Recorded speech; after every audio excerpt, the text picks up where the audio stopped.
Hello, welcome back. So this is Teacher Kesey again, and I am recording in Chicago right now. And what I am going to talk about in today's video is how to pass your lower level, your level 2 and 3 mock class. So on both of my mock interviews, I passed them both on the first try. And I know I was fortunate enough to do so because not everyone does this. Some people have to go through this process 2, 3, and 4 times, which is not a bad thing because they just want to make sure you have been properly trained before you actually start teaching.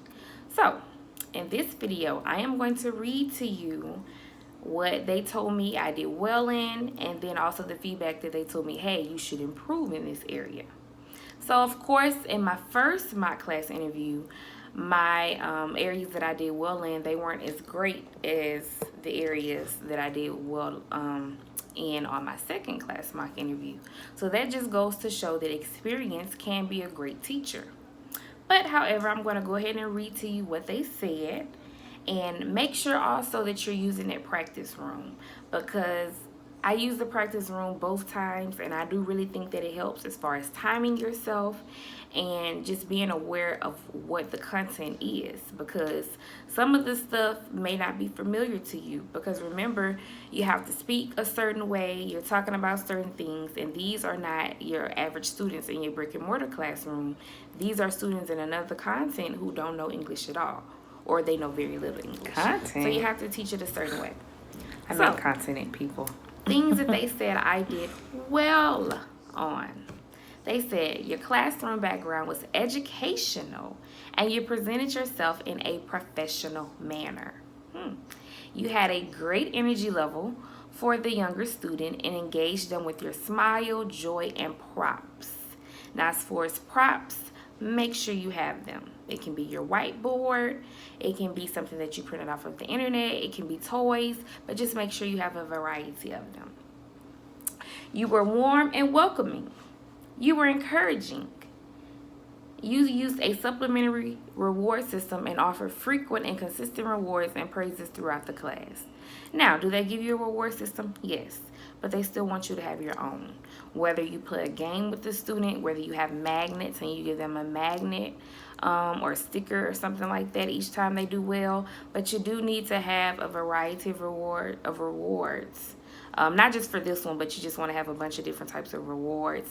And you also have to give them stars. So you give them 5 stars each class. So you're basically giving them like 10 rewards per class. And it's like 25 slides at least on each, in each lesson. So you're really giving them a reward like every other lesson. So their English will be very limited. They don't want you talking too fast where they can't understand you or they're confused. You using TPR, like cupping your ear where you wanted the student to talk. So TPR is very important. So when you're telling them to talk, like they want you to cup your ear, letting them know, hey, I want you to talk, or you're counting syllables. Or when you say running or walking, you're showing them, hey, I'm walking or I'm flying a kite. They just want you to use your body language to also show what the word means. You also acted out the language. You prepared lots of props and other visual aids to help guide the student during activities. So these are the things that I did well on. Now I have a much longer list for things that I need to improve on. However, that was a good thing as well because it just helped me know what I should do better with my next mock class.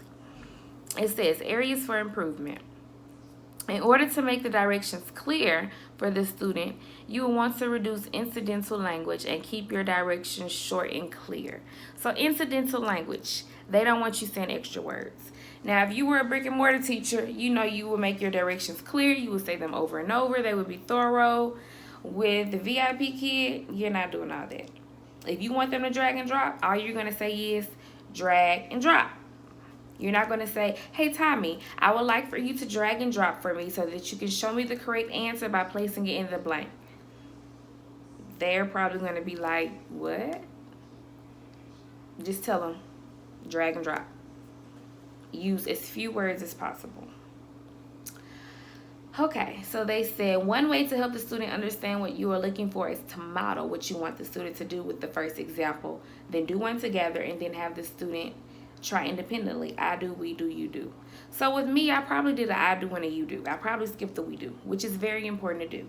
They want you to model what you want them to do. They want y'all to practice it together, and then they want you to give them a chance to do it. Encourage the student to speak on every slide and use full sentences. So a lot of times they may answer with one word. It may be the right answer, but a one-word sentence is not what they're looking for. They want you to help them make full sentences. So if they say something with one word, you repeat it with the full sentence. So they answer, a kite. Okay, you're going to say, yes, a kite. Or better yet, you're going to say, yes, it is a kite, to make it a full sentence. Or, yes, that is a kite. So you are letting them know you want them to speak the full sentence, not just say kite or a kite.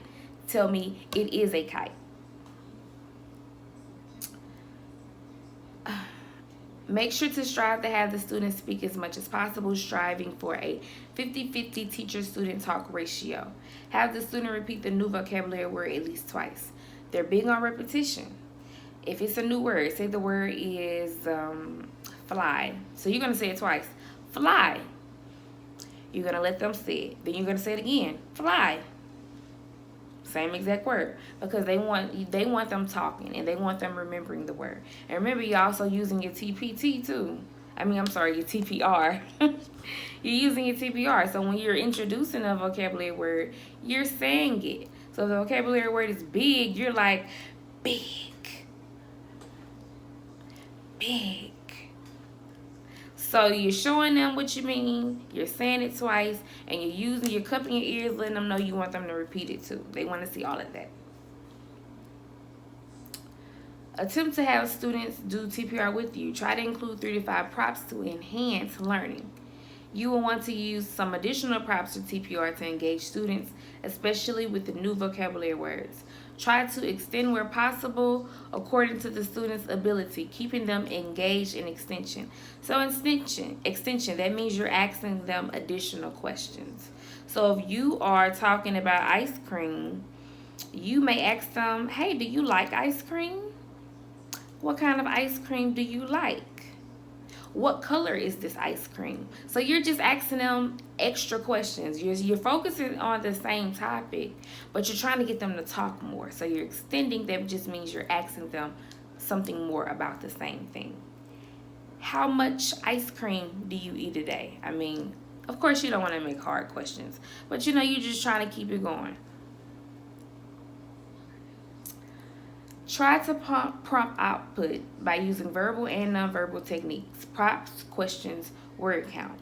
Simplify the directions as much as possible verbally by using the previously learned words and target sentences only.